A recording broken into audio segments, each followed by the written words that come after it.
Mga mahal na kapatid, muli ay pag-aaralan natin ang mga salita ng Panginoong Diyos. Lingid sa kaalaman ng marami, ang karamihan sa mga dumadalo sa ating ganitong ginagawang pagsamba ay mga kaanib na nakatalapa sa talaan ng iglesia. Regular silang dumadalo at masasabi ko pa nga na kinasasabikan nila ang ginagawa nating mga pagsamba, hindi dahil sa sinabihan natin silang wag nang sumamba pagdating doon sa pagsambang ginagawa sa loob ng kapilya, sapagkat hindi natin ginagawa yun. Kailanman hindi natin pinipigilan ang mga kapatid na magtungo sa gusaling sambahan, dumalo sa pagsamba. Pero ang nangyayari ayon na rin sa kanila, kapag sila raw ay sumasamba, ay nadidismaya ang marami sa kanila. May mga pagkakataong nalulungkot at may pagkakataong pang nagagalit sila. Lalo pa nga at ang mga leksyon daw na itinuturo ay halos paulit-ulit na lang. At kung meron mang naiibang leksyon, sa simula lang at sa bandang huli, nauuwi pa rin sa isyo ng pagpapasakop ng lubusan sa mga nangunguna at higit sa lahat ay sa pag-aabuloy o mga paghahandog. Ang lalong ikinalulungkot ng marami ay hindi raw nararamdaman ng kapulungan ang presensya o kapangyarihan ng Panginoong Diyos, yung presensya ng Espiritu Santo. Na yun pa naman ang kailangan daw nila para sa ganon ay lumakas ang kanilang kaluluwa, makapagtagumpay, may magamit na sandata laban sa mga matitinding pagsubok na pinagdaraanan ng tao sa mundong ito. Sa totoo lang mga kapatid, yun din ang ating hangarin na sana nga yung problemang yan ay nabigyan agad ng marapat na solusyon ng mga nangunguna. Pero sa kasawiang palad, hindi nagawa. Ngayon, kung ganyan ang nagiging reaksyon ng mga kapatid na dumadalo pa sa pagsamba sa loob ng gusaling sambahan, ay maiisip na ninyo kung ano ang damdamin ng mga kapatid na itiniwalag pero mali ang paraan ng pagtitiwalag. Damdamin noong hinadlangan na makadalo sa pagsamba sa loob ng gusaling sambahan. Kaya ito ang ating pag-aaralan. Dahil sa kinakailangan na patuloy nating magampanan ang ating pananagutan. At ang totoo, sa kabila ng mga nangyari sa marami sa atin, hindi nawawala yung alab ng hangarin natin na sambahin ang Panginoong Diyos. Na kapag hindi natin nagagawa ito, nagkakaroon tayo ng ibang klase ng damdamin. Ang totoo, yung ginawa sa atin na maling paraan ng pagtitiwalag ay pinalubha pa ng pangyayari na itinakwil tayo ng marami nating mga kapatid na minahal din natin sa loob ng mahabang panahon, at maging ng ating mga kamag-anak at may mga pagkakataon pa ng ating pamilya. Gayunpaman, ano po ba ang damdamin ng mga lingkod ng Diyos kapag sila ay hindi nakadadalo sa mga pagsamba? Pakinggan po ninyo ang pahayag dito sa mga awit sa 42:1-4. Kung paanong batis ang siyang hanap ng isang usa, gayon hinahanap ang Diyos ng uhaw kong kaluluwa. Nananabik ako sa Diyos na buhay, walang iba. Kailan kaya maaaring sa presensya mo'y sumamba? Araw-gabi tumataghoy, gabit araw tumatangis. Naging tanging pagkain ko'y mga luha sa paghibik. Itong mga kaaway ko sa tuwina'y yaong sambit. Nasaan ba ang iyong Diyos? Hindi namin namamasid.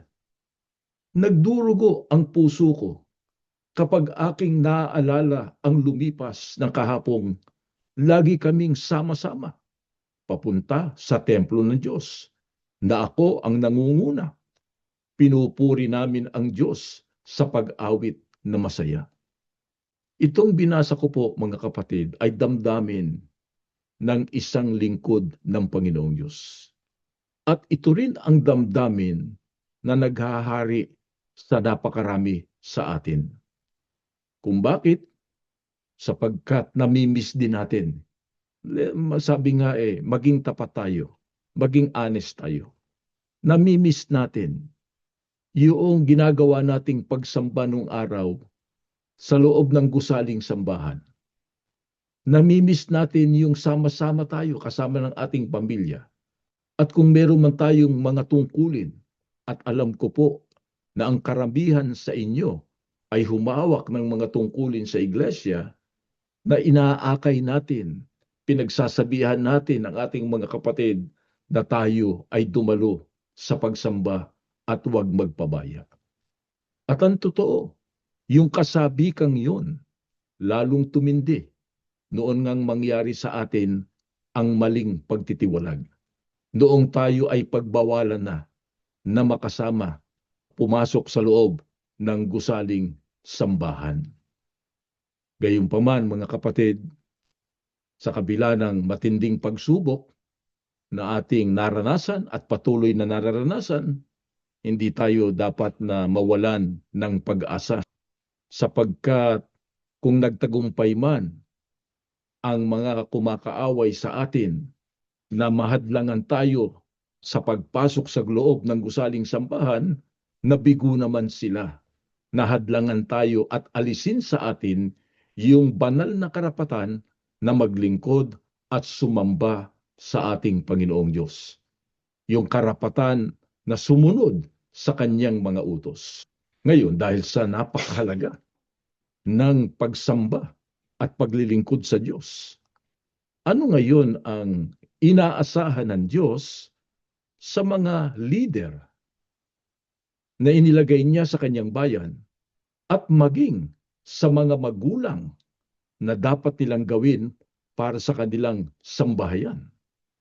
Pakinggan po ninyo dito naman sa Josue sa 24, ang talata po ay 15. At kung ayaw ninyong maglingkod sa Panginoon, pumili kayo ngayon kung sino ang inyong paglilingkuran. Ang mga Diyos na pinaglilingkuran ng inyong mga ninuno sa Mesopotamia o ang Diyos ng mga Amoryo na sinasamba dito sa lupaing inyong tinitirhan. Ngunit para sa akin at sa aking sambahayan, sa Panginoon kami maglilingkod. Ito pahayag po ni Josue. Tandaan ninyo si Josue ang in-appoint, itinalaga ng Diyos na leader pagkatapos na si Moises ay namatay na. Siya ang nanguna sa bayan ng Panginoong Diyos. Pero hindi lamang siya leader. Isa rin siyang ama o pangulo ng kanyang sambahayan. Dumating po ang pagkakataon na nagkaroon ng matinding pagsubok ang pagiging leader niya at maging ang kanyang pagiging puno ng sambahayan. Ano yung pagsubok na yun? Dahil sa sila ay naiimpluwensyahan ng mga pagano, ng mga taong hindi kumikilala sa tunay na Diyos, mga naglilingkod sa mga Diyos-Diyusan, gaya ng mga Amoryo, ng mga taga-Kanaan. Yun po mga kapatid, ay naging matinding banta sa pananampalataya at sa tamang paraan ng paglilingkod nila sa Panginoong Diyos. Kaya kinakailangan na gumawa sila ng pagpapasya. Pero kung inyong napansin, pagdating kay Josue at maging sa kanyang sambahayan, hindi naging mahirap ang pagpapasya. Iisa lang ang choice. Iisa lang ang dapat nilang gawin. Ang sabi niya, para sa amin, sa Diyos lang kami maglilingkod. Sa Diyos lamang kami sasamba. Sa makatwid, yan ang paninindigan ng isang leader at isang ama o isang pangulo ng kanyang sambahayan, ng isang magulang. Ngayon, marami po sa atin, mga magulang. Tayo man, nagdaraan sa ganitong pagsubok ngayon o sa pagsubok na tungkol sa ating pananampalataya.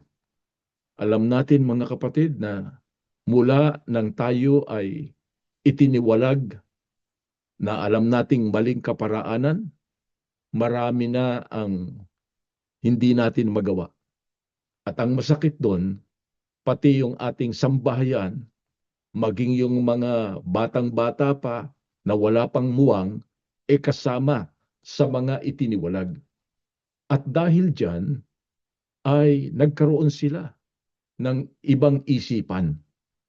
Ang totoo, sa kasalukuyan, ang nagiging problema ay ang mga kabataan, ang mga anak. May babanggitin ako sa inyo, meron pong isang lokal doon sa East Coast ng Amerika na yung mga kabataan ay siyang lalong naapektuhan. Halos sa bawat pamilya ay may mga nawala, mga naligaw. Kung bakit? Sapagkat sila ang expose sa mga nangyayari.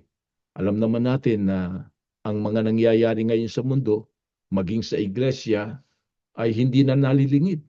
Laman na lagi ng mga balita yan, maging lalo na nga sa social media, meron silang mga nababasa na mga impormasyon o maaaring maling impormasyon ang kanilang mga nakikita. Pero sila ngayon ang nagtatanong. Naku-question nila yung mga ginagawa sa iglesia. Ang isa nga ngayon, halimbawa, sa kinu-question nila, bakit daw ang iglesia, ginagamit nila yung salitang yon, ay nakikialam na pagdating sa politika. Gaya halimbawa niya, meron pang isang magulang na tumawag sa akin dahil nabalitaan agad ng kanyang anak na nagkaroon muna naman ng rally ang mga kapatid doon sa Senado. At meron pang gagawing isang malaking rally raw sa A12. Sa darating na A12. Independence Day. Ang tanong daw nung anak niya, bakit ganun? Nakikialam na ang iglesia. Hindi pa niya nangyayari dito Totoo yung nagiging bintang sa iglesia ng mga taong wala sa iglesia. Na ang iglesia ay namumulitika na o nakikialam sa pamamalakad ng bayan. Na kaya mayroong black voting ay para magamit ang resulta nun, yung kapangyarihang ibibigay sa iglesia para makialam sa pamamalakad ng bayan. Kaya anya, ito ang aming nakikita. At napakarami pang mababanggit. Kaya ko lang nabanggit yon dahil sa recent na pangyayari at mga mangyayari pa, nakatakdang pangyayari. Ang lalong masama niyan, mga kapatid, marami sa kanila ang naakay na ng maling pananampalataya. Yung iba nakapag-asawa na ng hindi ka pananampalataya at lubusan ang nahiwalay. Na yun ngayon ang pinoproblema ng mga magulang. Sapagkat kung merong napakasakit para sa ating magulang, yung ating mga anak ay maligaw. Sapagkat hindi habang panahon ay nakikita natin sila. Darating ang panahon, maiiwan natin sila. Anong mangyayari sa kanila? Nalulungkot tayo. Kaya, bago pa mangyari ang ating kinatatakutan, Gawin natin yung ginawa ni Josue na maturuan ang ating sambahayan na manindigan sa panig lang ng Panginoong Diyos, sa panig ng pagsunod sa kalooban ng Panginoong Diyos. Kaya dapat tayong laging nagpapaalaala sa kanila. Paalalahanan natin sila. Maaaring yung iba nasasabi na, paano po kami? Malayo kami sa aming pamilya. Ayaw man namin, pero kinakailangan sapagkat kailangan naming maghanap buhay, maipagkaloob sa kanila ang kanilang mga pangangailangan sa araw-araw. Bueno, ganyan nga ang kalagayan ng marami. Pero hindi nangangahulugan na hindi na natin sila pwedeng payuhan. Salamat na lamang sapagkat sa pamamagitan ng modernong paraan ng komunikasyon, pwede natin silang kausapin, pwede natin silang makita, pwede natin silang pagpayuhan, pwede natin silang paalalahanan ng tunay na aral, ng doktrinang tinanggap natin sa Diyos sa pamamagitan ng pagsusugo niya sa mga huling araw na ito. Bagamat, wala pa rin kapalit yung tayo po ay kapiling nila na nagpapayo. Kaya ayon po sa Biblia, yung pagsamba, napakahalaga. Ang isa pang nakalulungkot, itong ginagawa nating pagsamba ay pinupulaan ng mga nang-uusig sa atin. Ang sabi nila, walang kwenta yung inyong pagsamba. Kulang yung pagsamba nyo. Bakit? Wala na yung handog eh. Hindi katulad namin na laging may handog. At puros handog pa nga. Ang tanong po, mga kapatid, kulang nga ba ang ating ginagawang pagsamba? Wala nga ba tayong handog? Ano po ba ang hinahanap ng Diyos na kailangang magawa natin sa ating mga pagsamba? At paano magiging katanggap-tanggap, karapat-dapat yung pagsamba natin sa Kanya? Dito po sa Roma 12, ang talata po ay 1. Kaya nga mga kapatid, alang-alang sa masaganang habag ng Diyos sa atin, ako'y nakikiusap sa inyo na ialay ninyo ang inyong sarili bilang isang handog na buhay, banal at kalugod-lugod sa Diyos. Ito ang karapat-dapat na pagsamba ninyo sa Diyos. Napansin niyo po, ang binabanggit dito yung karapat-dapat na pagsamba sa Diyos. Pag sinabing karapat-dapat, merong hindi karapat-dapat. Ano yung karapat-dapat na pagsamba? Ang sabi rito, mga kapatid, alang-alang sa masaganang habag ng Diyos, nakikiusap po sa inyo na ialay ninyo ang inyong sarili. Ihandog ninyo ang inyong sarili bilang isang handog na buhay. Kaya hindi totoong wala tayong handog. Nagagawa natin yung pinakamahalagang klase ng handog. Ano yung pinakamahalagang handog? Yung ihandog natin ang ating sarili. Handugan niya na buhay. Paano yung handog na buhay? Banal at kalugod-lugod sa Diyos. Pagka sinabing banal, sumusunod sa kabanalan. Nabubuhay ng may kabanalan.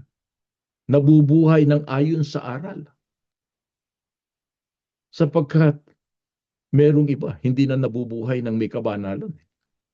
Ngayon, kapag halimbawa, nabubuhay tayo ng may kabanalan at tayo ay sumamba sa Panginoong Diyos katulad ng ginagawa natin, yung pagsambaan niya nagiging kalugod-lugod sa Kanya. Sapagkat yun ang karapat-dapat na pagsamba na hinahanap ng ating Panginoong Diyos. Gayon, mga kapatid, paano yung handog na salapi? Alam nyo kasi mga kapatid, sa kalagayan natin, hindi natin masasabing feasible o magagawa natin. Alam nyo kung bakit?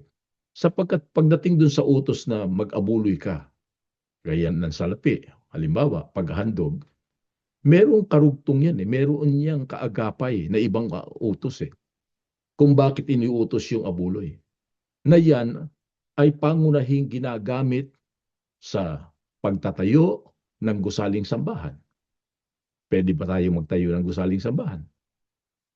Di para nagtatag na tayo ng sarili nating iglesia. Sa ano pa?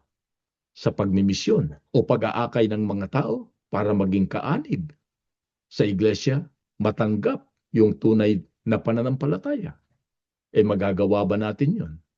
Baka pag ginawa natin yun, pag nakita na nila at napansin na nila ang mga nangyayari na mali, matisod lang, hindi na magbalik lubusan. Sa pangangalaga ng pananampalataya ng mga kapatid, paano natin maaalagaan? Tayo nga, halos hindi naman nagkikita-kita. So, yun, hindi natin nagagawa. Pero, inuulit ko, nagagawa pa rin nating maghandog. Nagagawa pa rin nating sumamba. At handog natin ang ating sarili na buhay, kaaya-aya sa paningin ng Panginoong Diyos. Ngayon, ayon pa rin sa mga taong sumisira o naninira, kumakalaban sa atin, hindi po natin kaaway. Kaya kuminsan, pagkakuan, ayokong halos banggitin yung enemies eh. Hindi naman tayo nakikipag-away eh. Kung tayo man ay kinakaaway nila at kinakalaban tayo, sila lang yun. Pero ayon sa kanila, itong ating pagsamba talagang hindi na tinatanggap ng Panginoong Diyos at maging ng ating Panginoong Hesukristo. Di umano, ay dahil sa itiniwalag na tayo at sinasabi nila yon para yung mga dumadalo na ay ma-discourage o kaya ay ma-demoralize sa pagdalo sa ating mga ginagawang pagsamba. Dahil napansin nila, nabigo sila nahadlangan itong ating tinatawag na EGM o Ecclesiastical Group Meetings o itong ating paraan ng pagsamba. Gayunpaman, totoo bang hindi na tayo kinikilala ng Diyos at maging ng kanyang anak na si Jesucristo? Ano po ba ang pinahayag, pinangako ng ating Panginoong Kristo kailan pa man at ang mga tinuturing nila na mga lingkod ay natitipon sa kanyang pangalan? Dito po sa Mateo 18, ang talata po ay 20. Sapagkat saan man may 2 o 3 nagkakatipon sa pangalan ko, naroon akong kasama nila. Ang liwanag niyan. Pahayag ng ating Panginoong Kristo. Sabi niya, saan man, nasaan man kayo, narito man kayo, nasa Pilipinas man kayo, nasa Hong Kong kayo, nasa Australia kayo, nasa Europa kayo, saan man panig ng mundo, o kaya nasa isang tahanan kayo, o kaya ay nasa isang lugar, nagkakatipon kayo, o ilan man lang kayo, kahit na isang pamilya lang, o bakat yung iba, 3 pamilya, nagkakasama-sama, o yung iba naman ay dadalawa lang. Sila lang mag-asawa siguro, o isang kasama nilang kapatid. Nagkakatipon sa pangalan ng ating Panginoong Kristo, ang sabi ni Kristo, naroon ako kasama nila. Present ang ating Panginoong Kristo. Hindi nagpapabaya si Kristo sa pagkakatipon. Hindi uma-absent si Kristo. Kaya ako lang binanggit yun, mga kapatid, para hindi rin tayo dapat umabsent. Kahit ganito kapayak, kasimple ang paraan ng ating mga paglilingkod at pagsamba sa Panginoong Diyos. Kasama natin ang ating Panginoong Kristo. Kaya nga, malimit naming sinasabi sa inyo, nagtagumpay man sila, nabawalan tayo pumasok sa gusaling sambahan, hindi naman sila nagtagumpay, kundi bigong-bigo sila na makapagsagawa tayo ng ating paglilingkod at pagsamba sa Panginoong Diyos. Ngayon, balik tayo doon sa pangako ni Kristo, naroon ako kasama nila. Sabi sa ibang talata, nasa kalagitnaan nila. Paano natin natitiyak yun? Pakinggan po ninyo dito sa Galatia sa 4:6. At dahil kay mga anak ng Diyos, isinugo niya ang Espiritu ng kanyang anak sa ating mga puso na tumatawag sa Diyos ng Ama Ama ko? Paano po natin natitiyak na ang ating Panginoong Kristo kasama natin, halimbawa ngayon, o sa ating ginagawang mga pagsamba, bagamat wala tayo sa gulsaling sambahan, bagamat iilan lang tayo, ang sabi, dahil kay mga anak ng Diyos, isinusugo niya ang Espiritu ng kanyang anak sa ating mga puso. Kaya tumatawag kayo, Ama, Ama ko. Ama, Ama ko. Kaya nga tayo napapasigaw pa kuminsan. Nararamdaman natin yung Espiritu ng Diyos at ng ating Panginoong Kristo. Yung presensya ng kapangyarihan ng Panginoong Diyos. Kaya nagpapasalamat tayo sapagkat bagamat sa paningin ng marami, lalo ng mga kumakalaban sa atin, ang ating pagsamba ay hamak. Yan ang tingin nila. Hamak ang ating pagsamba. Gayon pa man, mga kapatid, nararanasan natin ang kapangyarihan ng Panginoong Diyos. Yan ay bunga ng awa, pag-ibig, pagmamalasakit sa atin ng Diyos. Palibasa alam niya kung ano yung ating nararanasan. Palibasa alam niya na may umuusig sa atin. Parang sinasabi ng Diyos at ng ating Panginoong Kristo sa atin, huwag kayong mag-alala. Kasama niyo kami. Sila lang ang humiwalay. Sila lang ang nagtakwil sa inyo. Pero hindi namin kayo itinakwil. Kaya nga, nagagalak ng aming puso. May mga pagkakataon kasi na pagkatapos ng ating pagsamba, may mga kapatid tumatawag na sasabi nila yung kanilang naramdaman sa panahon ng ating mga pagsamba. Sabi nila, salamat po sapagkat naranasan namin yung tulong, kapangyarihan, yung presensya ng Espiritu Santo. At ang lagi naming nababanggit bilang mga ministro, ang kapurihan sa Diyos. Mga abang kasangkapan lang kami. At ang totoo, tinutupad lang namin yung sinabi ng ating Panginoong Kristo at bayaan yung basahin ko ito sa Lucas 17:10, etong pahayag niya. Ganon din naman kayo kapag nagawa na ninyo ang lahat ng iniuutos sa inyo, sabihin ninyo, kami mga aliping walang kabuluhan, tumutupad lamang kami sa aming mga tungkulin. Yan ang ating dapat na laging sasabihin. Hindi tayo aangkin ng anumang kapurihan. Hindi po. Alam nating awa lang ng Diyos kung nararanasan man natin ang kanyang kapangyarihan na nagsisilbing lakas sa atin, mga kapatid. Ngayon, gaano pa kahalaga na maranasan natin yung presensya ng Espiritu Santo sa panahon na tayo ay sumasamba o nagkakatipon.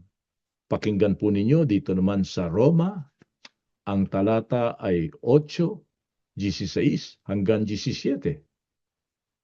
Ang Espiritu ang nagpapatotoo kasama ng ating Espiritu na tayo'y mga anak ng Diyos. At yamang mga anak, tayo'y mga tagapagmana ng Diyos at kasamang tagapagmana ni Kristo. Sapagkat kung kayo'y kasama niya sa pagtitiis, tayo'y makakasama niya sa kanyang kalwalatian. Napakahalaga po na maramdaman sa tuwid-tuwid ang paglakip ng Espiritu Santo. Bakit?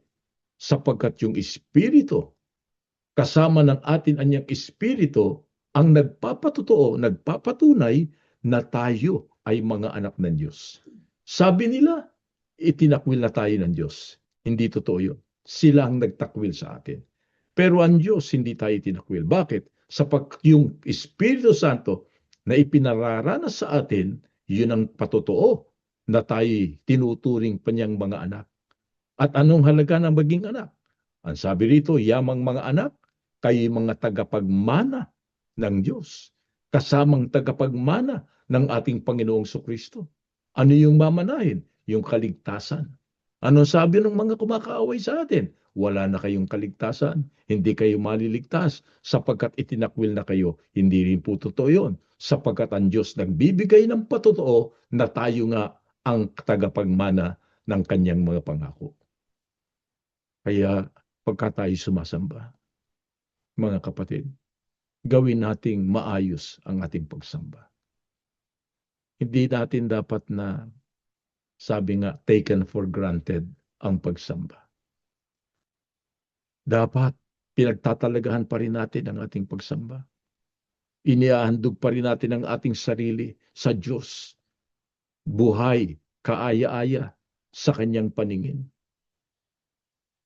Sapagkat yan ang katunayang tayo ay mga anak ng Panginoong Diyos. Pero, siyempre, kung nararamdaman natin yung Espiritu Santo, na patotoo na tayo sa Diyos, hindi yan nakikita ng mga taong sanglibutan o kaya ng iba.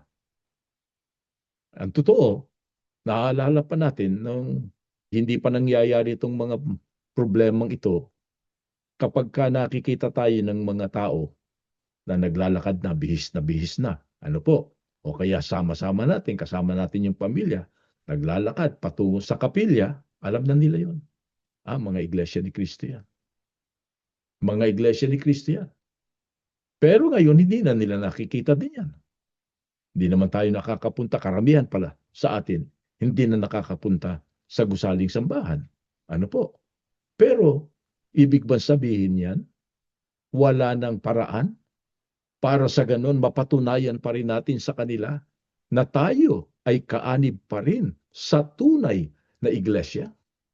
Sa kasalukuyang panahon, ano ang magagawa natin? Ito po, mga kapatid, pahayag ng ating Panginoong Kristo sa Mateo 5:14 at 16. Kayo ang ilaw ng sanlibutan. Gayon din naman, dapat ninyong paliwanagin ang inyong ilaw sa harap ng mga tao upang makita nila ang inyong mabubuting gawa at papurihan ang inyong Ama na nasa langit. Ito hindi natin dapat malimot, mga kapatid. Na nung tayo'y tawagin ng ating Panginoong Diyos, ginawa tayong ilaw. Ilaw ng ano? Ng sanglibutan. Bakit kailangan ng sanglibutan ng ilaw? Sapagkat ang sanglibutan ay madilim, bunga ng mga kasamaan, bunga ng mga maling aral, at bunga ng mga maling gawain. Anong sabi sa atin ng ating Panginoong Kristo? Kayo ang ilaw ng sanglibutan. Anong tungkulin ng ginawang ilaw? Ang sabi, paliwanagin ninyo ang inyong ilaw sa harap ng mga tao. Paano natin paliliwanagin ang ating pagiging ilaw at yung ilaw na ibinigay sa atin ng Diyos? Makitaan niya nila ang inyong mabubuting gawa. Sa makatwid, hindi man tayo nila makitang nagpupunta gaya ng dati sa gusaling sambahan, makita naman nila sa atin pa rin yung mabubuting gawa. Kaya sa pakikisalamuhan natin sa mundong ito, halimbawa, naghahanap buhay, siyempre, may kasamang mga kaempleyado. Mga kasama ron. Pakita natin yung maayos na buhay. Yung banal na pamumuhay. Makikisama tayo. Pero may limitasyon yung ating pakikisama. Nakikisama tayo sa kanilang mga mabubuting ginagawa. Pero hindi tayo makikisama sa masamang ginagawa. Halimbawa, nag-aaral. Alam natin sa pag-aaral, yung mga estudyante, kahalubilo nila yung kanilang kapwa mga estudyante at meron silang nararanasan tinatawag na peer pressure, na pressure silang gumawa ng masama o pinipressure sila na gumawa ng masama. Manindigan kayo sa paggawa ng mabuti. Bakit? Ang sabi ng Biblia, dapat nakikita yung ilaw. Dapat nakikita yung mabubuting gawa. Dapat taglay pa rin natin yung pagiging tunay na iglesia ni Kristo. Bahagi ng katawan ng ating Panginoong Kristo. Dapat makita nilang tayo sumusunod pa rin sa mga tamang aral, mga tunay na doktrina, Na gaya ng nabanggit ko po kanina, yung mga aral na yun, itinuro sa atin at ipinagkaloob sa atin ng Diyos sa pamamagitan ng pagsusugo niya kay kapatid na Felix Manalo. Mga kapatid, sana mabuhay tayo ng may kabanalan. Sana kahit ganito ang ating kalagayan, namamalagi pa rin tayong sumasamba. Kinasasabikan pa rin natin ang pagsamba. Bakit natin kinasasabikan? Sapagkat doon tayo lalakas. Sapagkat doon natin mapatutunayan sa Diyos, hindi natin siya nalilimot.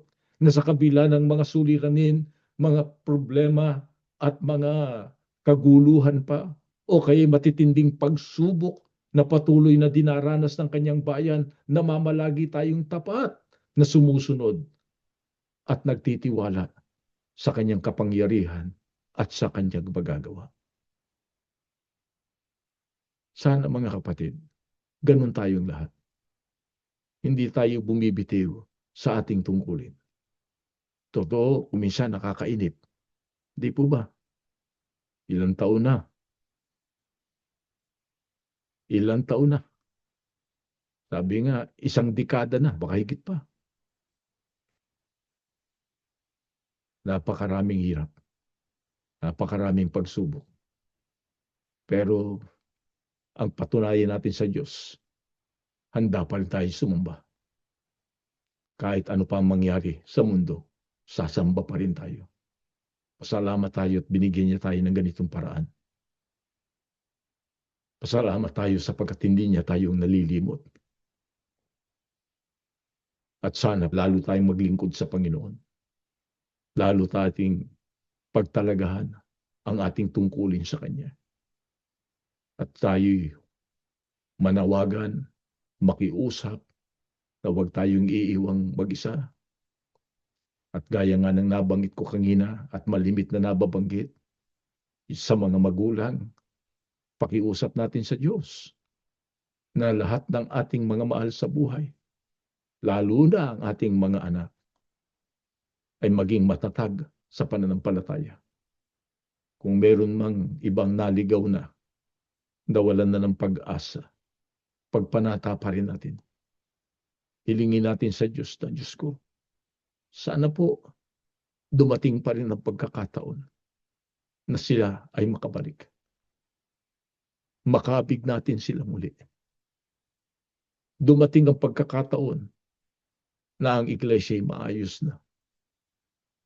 At para sa ganun, kaming lahat, makabalik sa tama, maayos, banal, kumpleto na pagsamba at paglilingkod sa ating Panginoong Diyos. Yun ang ating laging kasabikan at ipagmakaawa sa Kanya na gawin sa atin. Tumayo po kayo mga kapatid. Tayo po ay mananalangin. Ama naming Diyos, banal ka po at makapangyarihan sa lahat. Maraming salamat sapagkat hindi mo binigo ang aming kaluluwa. Sa aming ginagawang pagsamba, nararamdaman namin hindi kami nag-iisa. Ikaw ang kasama namin.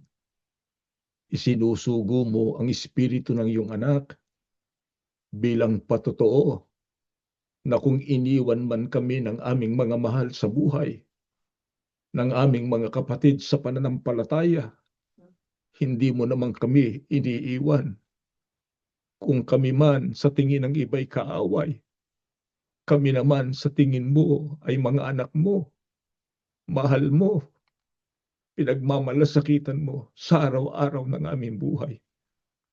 Wala kaming maisusumbat sa iyo, Panginoong Diyos, sapagkat bagamat kami nagkakamali rin at nagkakasala, hindi mo kami pinapatulan, hindi mo kami itinatakwil. Araw-araw, tinataguyod mo kami. Ibinibigay ang aming mga pangangailangan. Higit sa lahat, pinatatatag ang aming pananampalataya para makatagal kami sa aming ginagawang paglilingkod sa iyo. Malibasa, hindi lingid sa iyong kaalaman kung ano ang aming nararanasan.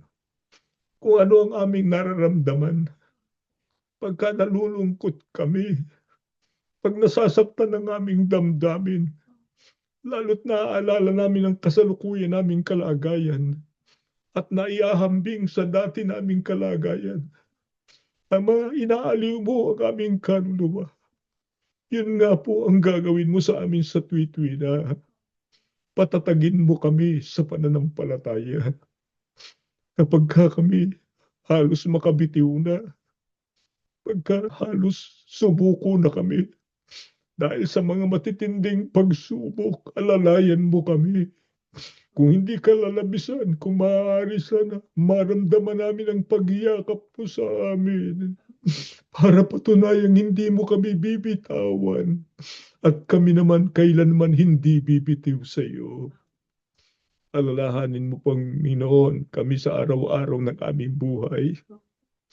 Dagdagan mo kami ng pagtitiis. Dagdagan mo pa kami ng matatag na pag-asa at ng malakas na pananampalataya. Jesus na aming Panginoon, ikaw po ang tunay na makatutulong sa amin. Pagka kami humihiling ng marami sa ating Ama, sana Panginoon, tulungan mo kami ipamagitan ng aming mga dalangin. Lalo na pagka dumadalangin kami patungkol sa iyong iglesia, sa mga suliraning nagaganap at sa mga kasamaang nangyayari. Panginoon, para mo ng awa sa mga nais maligtas, sa mga nagmamahal sa iyong iglesia, makita na sana namin na ipagkaloob ng Diyos ng lubusan ang kaayusan, malunasan ang mga suliranin, matapos ang mga kasamaan na sinasampalataya naman namin na pangako mo at ng Ama. Ama, ikaw na po uli tumulong sa amin. Araw-araw ng aming buhay, pagkaloob mo ang mga biyaya, basbasan ang mga magulang, lalo na ang mga matatanda na may mga pagkakataong marami na rin karamdaman, nararamdaman sa mga katawan. Sana Panginoon, ikaw na ang bahala sa amin. Ang amin lang pakiusap. Kung maaari lang, sana makita pa namin ang katuparan ng aming mga ipinagpapanata at makita rin naming maayos ang kalagayan ng aming mga anak. Maasa kami, O Diyos, dinilig mo na ang aming panalangin. Nagpatawad ka na po sa aming mga kasalanan sa pangalan po ni Jesus, aming dakilang tagapagligtas. Amen.